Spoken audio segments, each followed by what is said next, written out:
Fairview, disappeared without a trace. No body, no suspects, just a cold case collecting dust in the archives, until journalist Jack Ellis receives an anonymous phone call.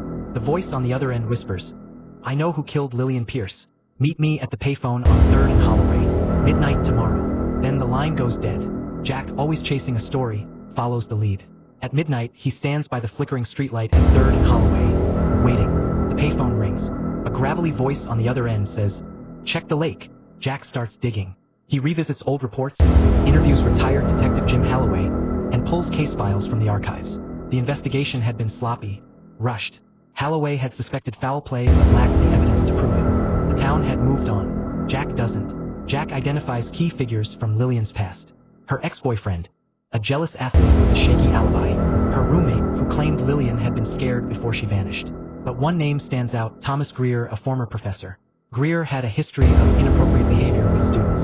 Lillian had filed a complaint against him a week before she vanished. Soon after, he left town. The university quietly erased his record. No one had ever connected him to her disappearance. Following the tip, Jack gets search and rescue divers to scan Silver Lake. They find a rusted metal drum at the bottom. Inside, human remains. Forensic analysis confirms it. Lillian Pierce. Now it's a murder case. Jack tracks Greer to a quiet suburban neighborhood 2 states over. Confronting him at his front door, Jack watches the color drain from the man's face. Lillian's body was found, Jack says. DNA doesn't lie.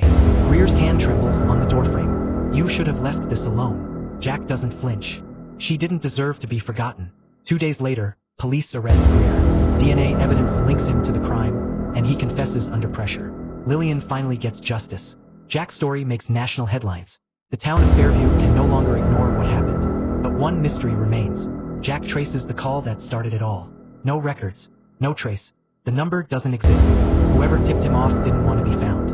Or maybe, just maybe, it was Lillian making one last call for justice.